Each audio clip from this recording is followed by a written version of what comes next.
यह दिन था 20 दिसंबर 2020 का, जब एक 30 फुट की बोट बहामास आइलैंड से फ्लोरिडा की तरफ रवाना हुई और इस बोट में 20 पैसेंजर्स सवार थे। क्योंकि इस बोट ने बहामास से फ्लोरिडा का सफर पहले भी कई बार तय किया था, इसी वजह से यह सफर भी इनके लिए बिल्कुल नॉर्मल था। लेकिन बीच समंदर में इस बोट के साथ आखिर क्या हुआ? इनको समंदर निगल गया या यह किसी तूफान का शिकार हो गई? अगर सिर्फ कोई इंफॉर्मेशन थी तो वह यह थी कि बहामास आइलैंड से यह बोट बिल्कुल ठीक ठाक हालत में निकली थी। लेकिन इस इंफॉर्मेशन के अलावा एक और इंफॉर्मेशन भी थी, और वह यह थी कि इस बोट को बर्म्यूडा ट्रायंगल से क्रॉस करके गुजरना था। जब अमेरिकन कोस्ट गार्ड को इस बात की जानकारी हुई तो एक सर्च ऑपरेशन कंडक्ट किया गया, जो समुद्र के उस हिस्से में पूरे 4 दिन और 4 रातों तक चलता रहा। लेकिन उस बोट का एक भी हिस्सा नहीं मिला। हम सब ने बर्म्यूडा ट्रायंगल की कई स्टोरीज सुन रखी हैं। बर्म्यूडा ट्रायंगल समंदर का एक बहुत बड़ा हिस्सा है, जो असल में अटलांटिक ओशन में पाया जाता है। यह ट्रायंगल फ्लोरिडा से बर्म्यूडा आइलैंड और फिर प्यूर्टो रिको से होकर वापस फ्लोरिडा पर खत्म होता है। इस बनने वाले ट्रायंगल का एरिया 8 लाख स्क्वायर किलोमीटर के बराबर है, यानी यह ट्रायंगल राजस्थान और महाराष्ट्र से भी ज्यादा बड़ा है। इसी वजह से इसे कभी बर्म्यूडा ट्रायंगल तो कभी डेविल्स ट्रायंगल भी कहा जाता है। यह ट्रायंगल अपने मिस्टीरियस फिनोमेना की वजह से पूरी दुनिया में बदनाम है। यहाँ से गुजरते वक्त शिप्स और एयरप्लेन्स का कांटेक्ट अपनी बेस स्टेशन से अचानक टूट जाता है और वे हमेशा के लिए गायब हो जाते हैं। अब तक शिप्स और एरोप्लेन्स की एक बहुत बड़ी तादाद इस ट्रायंगल में गुम हो चुकी है। आज तक इनमें से सिर्फ कुछ शिप्स और एरोप्लेन्स का मलबा रिसर्चर्स को समंदर के बॉटम से मिला है, लेकिन वह भी उस जगह से नहीं जहां वे आखिरी बार रडार पर शो हुए थे। जबकि बाकी मामलों में ना मलबा मिला और ना ही इनके अंदर मौजूद लोगों का आज तक किसी को कोई पता चल सका है। कुछ लोग मानते हैं कि समंदर के इस हिस्से में ताकतवर वॉर्टेक्स मौजूद है, तो कुछ का कहना है कि यहाँ सी मॉन्स्टर्स और एलियंस का बसेरा है। आखिर बर्म्यूडा ट्रायंगल में कुछ तो एबनॉर्मल जरूर है, जिसकी वजह से ना तो यह बड़ी से बड़ी कार्गो शिप को छोड़ता है और ना ही किसी एयरक्राफ्ट को। यहाँ पेश आने वाली एबनॉर्मल एक्टिविटीज का एक्चुअल रीजन आखिरकार साइंटिस्ट्स को अब मिल चुका है। यह मामला शुरू हुआ था 1945 में, जब यूएस नेवी के 5 टॉर्पीडो बॉम्बर एयरक्राफ्ट्स एक मिशन पर निकले थे। उन 5 एयरक्राफ्ट्स में बैठे 14 लोगों के लिए यह बिल्कुल रूटीन प्रैक्टिस थी। लेकिन जैसे ही ये एयरक्राफ्ट्स बर्म्यूडा ट्रायंगल एरिया में पहुंचे, यूएस नेवी के रडार से वे 5 बॉम्बर एयरक्राफ्ट्स अचानक गायब हो गए, और वह भी एक साथ, क्योंकि उस वक्त वर्ल्ड वॉर 2 खत्म हुए सिर्फ कुछ ही महीने हुए थे। इसी वजह से यूएस नेवी को शक हुआ कि शायद किसी दुश्मन ने उन एयरक्राफ्ट्स को गिरा दिया हो। उनकी तलाश में एक और नेवी एयरक्राफ्ट भेजा गया, लेकिन चौंकाने वाली बात यह रही कि वह एयरक्राफ्ट भी बर्म्यूडा ट्रायंगल एरिया में आते ही रडार से गायब हो गया। और इस तरह ना उन 5 बॉम्बर एयरक्राफ्ट्स का और ना ही उस रेस्क्यू एयरक्राफ्ट का आज तक कोई पता चल सका। यही वह घटना थी जिसके बाद पूरी दुनिया में बर्म्यूडा ट्रायंगल को डर की नजर से देखा जाने लगा। लेकिन इस घटना से करीब 10 साल पहले कुछ ऐसा ही मामला एक और एयरक्राफ्ट के साथ हुआ था। हालांकि इस बार वह लोग अपनी जान बचाने में कामयाब हो गए थे। 19 साल के ट्विंस जॉर्ज और डेविड एक प्राइवेट एयरक्राफ्ट से अपने होम टाउन जा रहे थे। अचानक इन्हें अपने पिता की मौत की खबर मिली थी। इसी वजह से इन्हें जल्दी से सफर करना पड़ा। जब एयरक्राफ्ट को बर्म्यूडा ट्रायंगल के समंदर के ऊपर पहुंचे सिर्फ 20 मिनट ही हुए थे, तभी पायलट ने बताया कि जहाज के तमाम इंस्ट्रूमेंट्स काम करना बंद कर चुके हैं।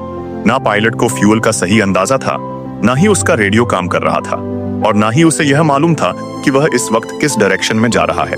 इन दोनों भाइयों का कहना था कि इतनी ऊंचाई से भी ना तो हमें कोई शिप नजर आ रही थी और ना ही जमीन का छोटा सा भी हिस्सा। दूर दूर तक सिर्फ पानी और सिर्फ पानी दिखाई दे रहा था। इसी बीच पायलट घबरा गया और बेहोश हो गया। लेकिन राहत की बात यह थी कि एयरक्राफ्ट में को पायलट भी मौजूद था, जिसने जहाज का कंट्रोल संभाल लिया। कई घंटों के इस डर भरे सफर के बाद आखिरकार उन्हें जमीन दिखाई दी, जहां एयरक्राफ्ट की इमरजेंसी लैंडिंग करवाई गई। कई साल बाद जब बर्म्यूडा ट्रायंगल अपनी मिस्टीरियस स्टोरीज की वजह से मशहूर हुआ, तब इन दोनों भाइयों को समझ आया कि वे खुद भी इस रहस्यमयी इलाके का सामना कर चुके थे और किसी तरह बचकर निकल आए थे। 2015 में ईएल फारो नाम की एक कार्गो शिप फ्लोरिडा से प्यूर्टो रिको जा रही थी। 1 अक्टूबर 2015 वाले दिन यह शिप रडार से गायब हो गई। यूएस कोस्ट गार्ड और एयर फोर्स ने मिलकर एक कंबाइंड सर्च ऑपरेशन किया।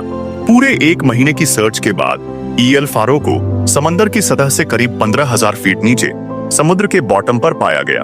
शिप के कैप्टन से जब आखिरी कांटेक्ट हुआ था, तब ऐसा लग रहा था कि शिप में पानी भर चुका है, और वही एल फारो से होने वाला आखिरी कांटेक्ट था। 23 फरवरी 2017 को टर्किश एयरलाइंस का एक जहाज फ्लाइट TK-183 क्यूबा के शहर हवाना में लैंड करने वाला था। इसी वजह से इस फ्लाइट को बर्म्यूडा ट्रायंगल के ऊपर से गुजरना पड़ा।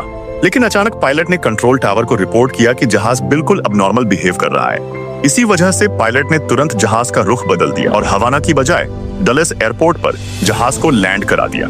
इस तरह जहाज में सवार 440 पैसेंजर्स की जान बच गई। इस तरह के और भी कई इंसिडेंट्स बर्म्यूडा ट्रायंगल के इलाके में हो चुके हैं। इनमें से कई इंसिडेंट्स रिपोर्ट हुए हैं जिनकी लिस्ट विकिपीडिया पर मौजूद है, लेकिन कुछ इंसिडेंट्स ऐसे भी बताए जाते हैं जो आज तक कभी रिपोर्ट नहीं हुए।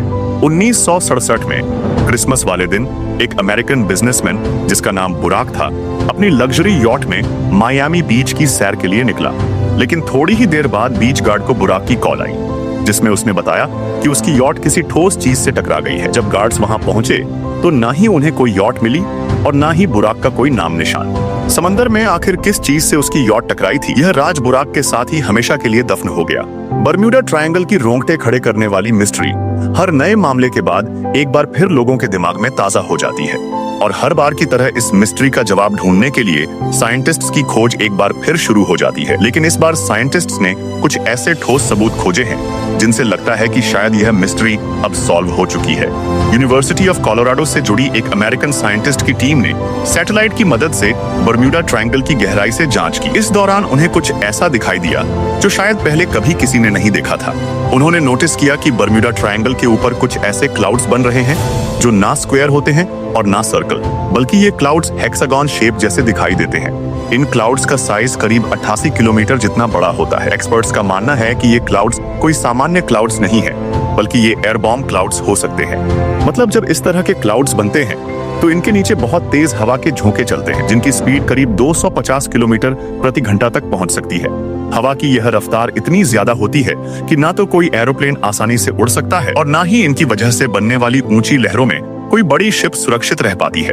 साइंटिस्ट का कहना है कि शायद बर्म्यूडा ट्रायंगल में होने वाले हादसों की यह भी एक बड़ी वजह हो सकती है। उम्मीद है यह जानकारी आपको पसंद आई होगी। अगर वीडियो अच्छा लगा हो तो इसे लाइक और शेयर जरूर करें। आपके कमेंट्स के लिए धन्यवाद। मिलते हैं अगली वीडियो में, तब तक के लिए जय हिंद।